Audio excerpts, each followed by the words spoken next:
Hindi ka ba kakain sa baba? Wala akong gana.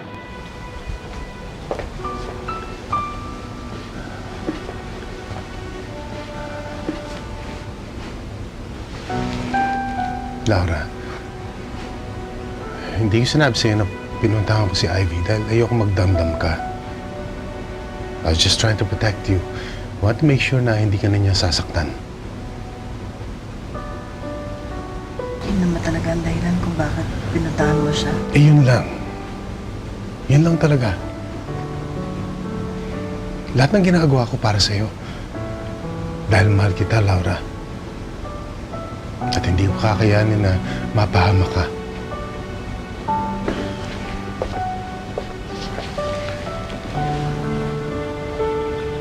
I'm sorry.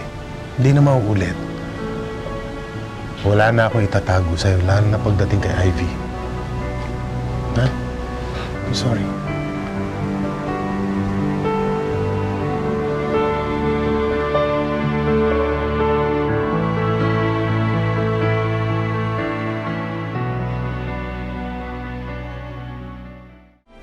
Grabe, no? I mean, kakaiba din yung baliw na yun, ha? Imagine mo, nandun na nga siya nakakulong sa mental hospital. Aba, kaya pa niyang manggulo sa inyo ni Alfred? Ibang klase ang powers. Alam ko naman na gusto lang naman tumulong ni Alfred, Chick.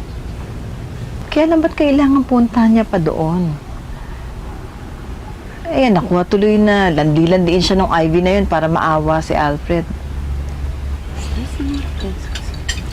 Thank you.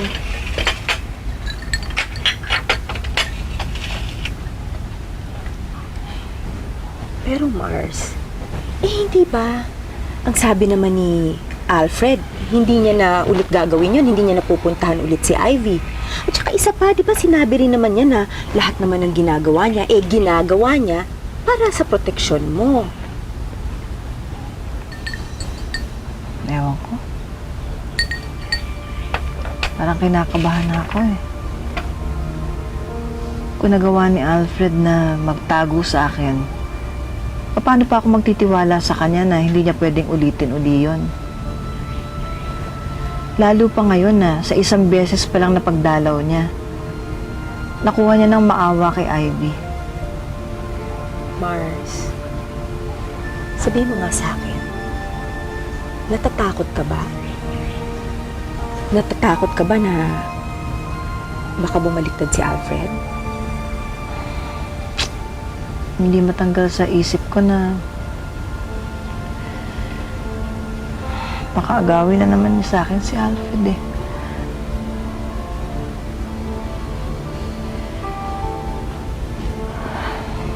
Wala na nga siya sa katinuan. Pero nahanap pa niyang gumawa ng paraan para